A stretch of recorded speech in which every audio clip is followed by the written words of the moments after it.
Hi guys. So welcome to Calaguas. Yes! Calaguas!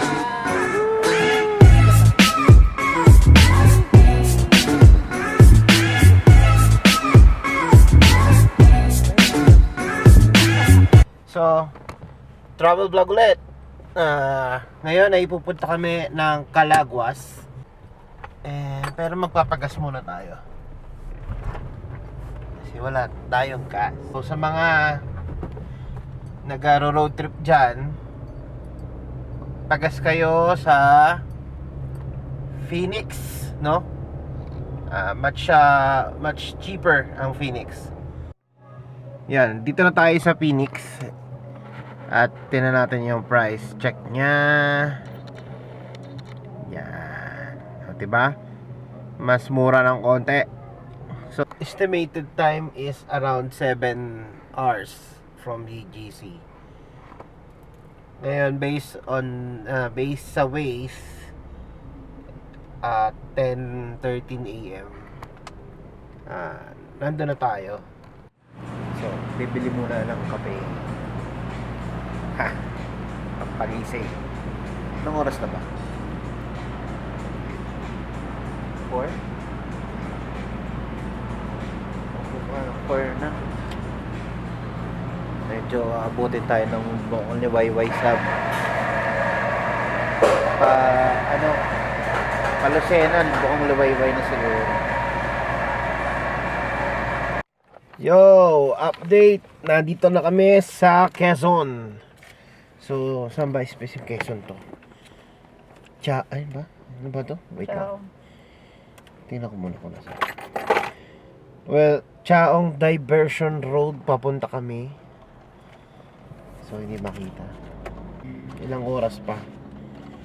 5:32 hours. Time check.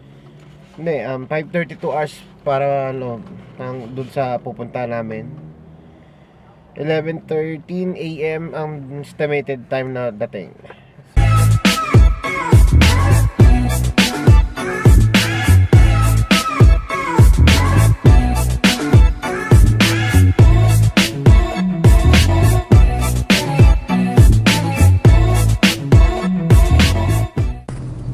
So guys, dito na kami sa Timonan, Quezon. So ito yung magandang part ng biyahe papuntang Bicol kasi coastal road yung Timonan eh. Welcome to Timonan! Coastal road. Yes!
Day 2 na.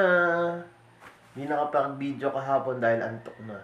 Pagdating namin dito sa D-House, pahinga ng konti, tapos natulog na. Kaya ngayon ulit nakapag-update. So, D-House, Daet, malapit sa may bayan lang din. So, ngayon, 7 o'clock, punta na kami sa may McDo. Doon yung pick-up place. Susunduin kami dun sa sa may bayan mismo, no? Papunta sa Binson? Binson Port. So later, tingnan natin kung ano ba yung mga makikita natin sa Calaguas. So, package namin is 2,200. Andun na lahat daw. Except lang dun sa mga minibar, frisbee, something. Kasi hindi namin nakuha eh. 2,500 yun. So, 2,200 lang. Mamaya update namin kung ano yung mga package na yun. Okay. So guys, Vincent Port na kami. And ito na yung sasakyan daw. Yung blue. No. So, bili daw ng plastic. Tulad niya. Pag pupunta rito dahil baka daw mabasa. Lalagay daw sa ilalim ng bangka. 20 lang naman. May mga bata na nagbebenta.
Yan na guys, Calaguas na. Magano muna ako. Magiging weird muna tayo. Weird. Yan, salamin over salamin. So, napakaganda guys ng Calaguas. Kasi pinong bahangin, yan o. Pinong-pino. Powdery. So, ayos siya, ayos. Sobrang ganda. Kasi tapos yung tubig ang linaw, Long Beach pa, ayos, sobra.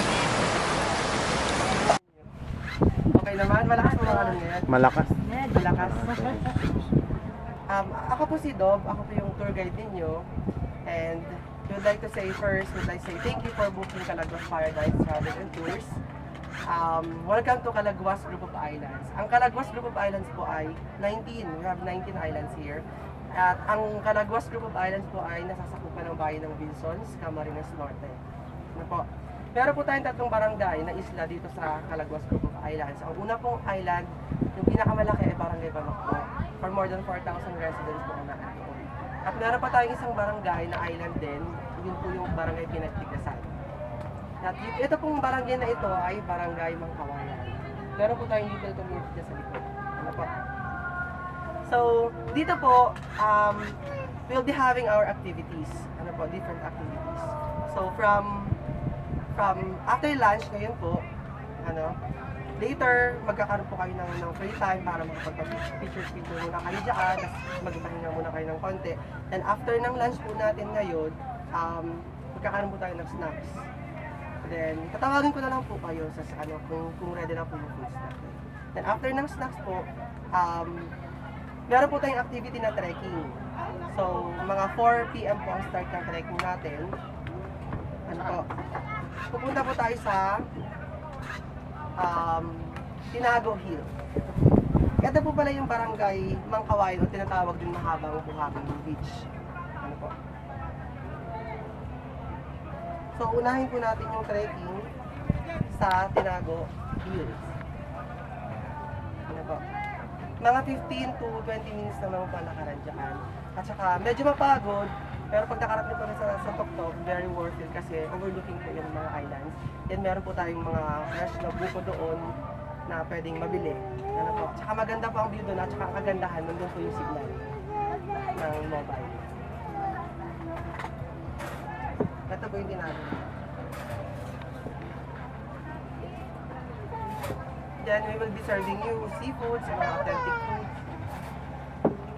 Then after po noon, magkakaroon tayo ng, after ng trekking, balik po tayo dito ng before dinner. Then, ang mga 8 po ng gabi, dinner na po tayo. Then after dinner, magkakaroon tayo ng socials at night.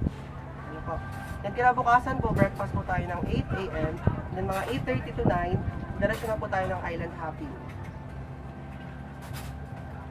Ang island hopping po natin ay sa Balagbag Island. Ano po? Yun po yung tinatawag namin ditong Little Batanes. Yung view doon ay parang Little Batanes po. Sa Balagbag Island. Then after po nun sa Balagbag Island, baba tayo ulit. Then diretso po tayo sa snorkeling area. Mag-snorkeling na po tayo. We have goggles there. Mamili na lang po kayo tomorrow. Ano po? Sa mga 9 a.m. po yung bukas. 8 to 9. Then after nun, balik na po tayo dito, then swimming. Then after nyo pong magkaroon ng free time na yan, balik na po kayo dito para sa preparation. Then after lunch, babalik na po tayo ng Isang Hoping. 2 days lang po yung nakabili ng package. Sige po. I hope you enjoy each other's company. At saka sana ma-enjoy nyo po yung Calaguas experience ninyo. Ano po? Everything you need po, you can approach me. Ano po? Tsaka yung iba nating staff. We have po, si Fredo po ang pangalan. Then meron po tayo nito, isang staff, tsaka Fred. Nandito po siya. Ano po? Kung may gusto po kayong itanong, feel free to ask me. Okay po? Sige, thank you very much po. Sana ma-enjoy nyo po yung Calaguas experience ninyo. Sige, nasa po. Hey! So, maglalakad-lakad muna kami ngayon. Kahit mainit.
So, ang ginagawa namin ngayong activity ay trekking.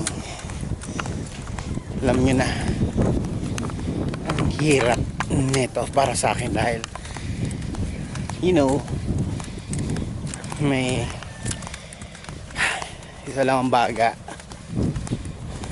pero try dahil medyo kaya naman siguro, parang lang, kaya rin naman siguro yan. By the way, first time ko mag-trekking. Ayoko siyang gawin kasi madaling akong hingalin. Nga lang, maganda daw ang view sa taas. So, tingnan natin.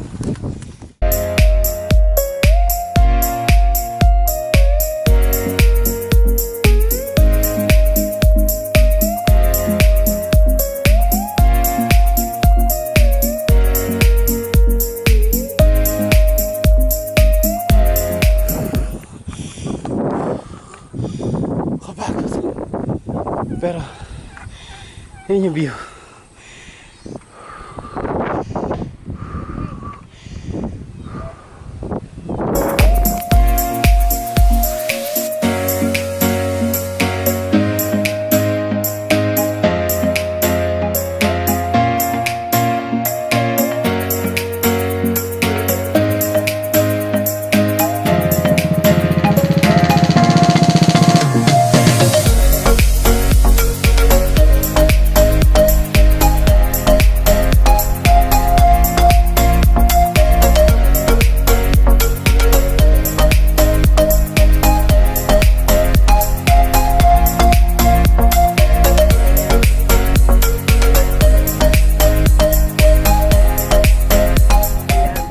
guys.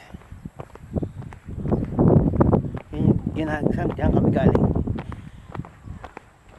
Ito yung tinaka ko kanina na sobrang hingal na hingal ako. Ay, grabe. Pero sulit. As in sulit. For those who want to go here in Calaguas, there's a link below. Yan yung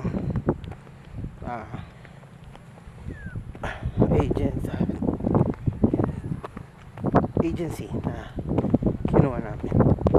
So maganda naman, maganda yung service, okay lahat, food, entrance fee, tent, kung magta-tent kayo,